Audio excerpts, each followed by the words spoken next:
கோவையில் பாஜக வேட்பாளர் அண்ணாமலையை காவல்துறையினர் தடுத்து நிறுத்தியதால் வாக்குவாதம் ஏற்பட்டது. இதனால் பாஜகவினர் சாலை மறியலில் ஈடுபட்டதால் கடும் வாகன நெரிசல் ஏற்பட்டது.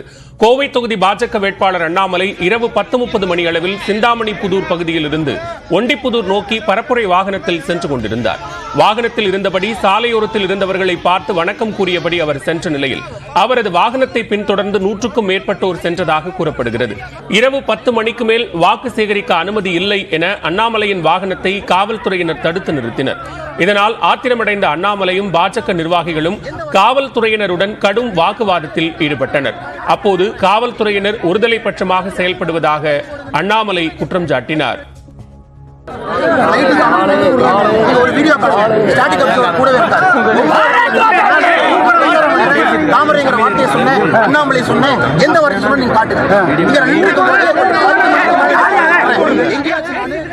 காவல்துறையினரின் நடவடிக்கைக்கு எதிர்ப்பு தெரிவித்து தொண்டர்களுடன் சாலையில் அமர்ந்து அண்ணாமலை மறியலில் ஈடுபட்டார். 1 மணி நேரத்திற்கும் மேலாக அவர்களிடம் காவலர்கள் பேச்சு நடத்தியதை தொடர்ந்து மறியல் கைவிடப்பட்டது. சாலை மறியல் காரணமாக ஒண்டிப்புதூர் சாலையில் கடும் நெரிசல் ஏற்பட்டது. மக்களை பார்க்காம கூட என்ன அரசியல் 3 மணி நேரம் நிக்கிறாங்க. எப்படி நான் உங்களை பார்க்காம போக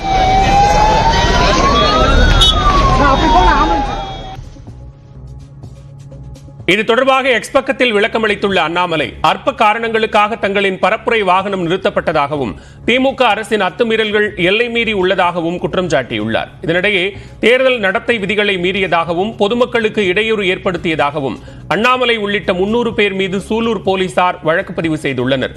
இதேபோன்று சிங்காநல்லூர் காவல் நிலையத்திலும் அண்ணாமலை மீது 4 பிரிவுகளின் கீழ் வழக்கு பதிவு செய்யப்பட்டுள்ளது. ஸ்டெர்லைட் பிரச்சனைக்கு திமுக தான் காரணம் என குற்றம் சாட்டியுள்ள அதிமுக பொதுச் செயலாளர் எடப்பாடி பழனிசாமி, அதிமுக ஆட்சியில் கட்டப்பட்ட கால்நடை பூங்காவை திறக்காதது ஏன் என்றும் கேள்வி எழுப்பியுள்ளார்.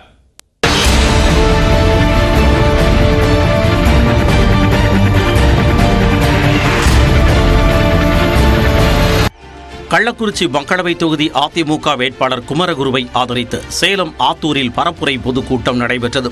அப்போது பேசிய எடப்பாடி பழனிசாமி, தேர்தல் நேரத்தில் அதிமுக மீது வீண் பழியை சுமத்தி திமுக பொய் பரப்புரை செய்து வருவதாக கூறினார்.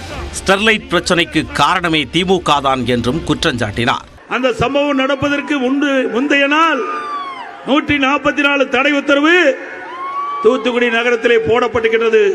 அதை மீறி உங்களுடைய கட்சியைச் சேர்ந்த சட்டமன்ற உறுப்பினர் ஊர்வலம் நடத்தி கலவரத்தை ஏற்படுத்துவதற்கு துணை நின்றிருக்கிறீர்கள்.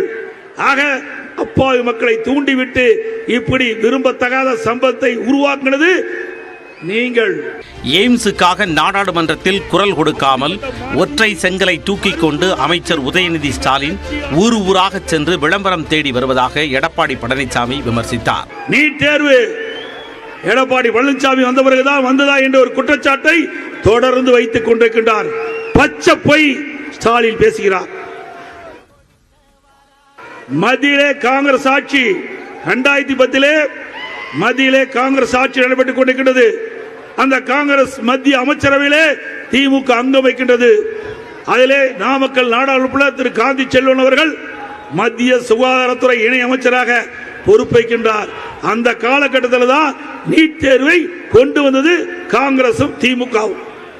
அதனைத் தொடர்ந்து கள்ளக்குறிச்சியில் நடைபெற்ற பரப்புரை கூட்டத்தில் பேசிய எடப்பாடி பழனிசாமி, அதிமுக ஆட்சியின் போது உள்ளாட்சித் துறையில் மட்டும் 147 தேசிய விருதுகளை வாங்கியதாக தெரிவித்தார்.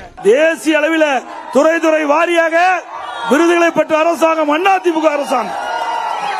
போக்குவரத்து துறையில விருது, மின்சார துறையில விருது, அதே போல வேளாண் துறையில விருதுகளை பெற்றோம், கிறிஸ்துவ விருதுகளை பெற்றோம், சமூக துறையில விருது, உயர்கல்வியில விருது, இப்படி பல விருதுகளை குவித்த அரசாங்கம் அதிமுக அரசாங்கம். இதனையடுத்து விழுப்புரம் மக்களவை தொகுதி அதிமுக வேட்பாளர் பாக்கியராஜை ஆதரித்து எடப்பாடி பழனிசாமி விழுப்புரம் புதிய பேருந்து நிலையம் அருகே பரப்புரை மேற்கொண்டார். அதிமுக இயக்கம், அதிமுக அரசாங்கம்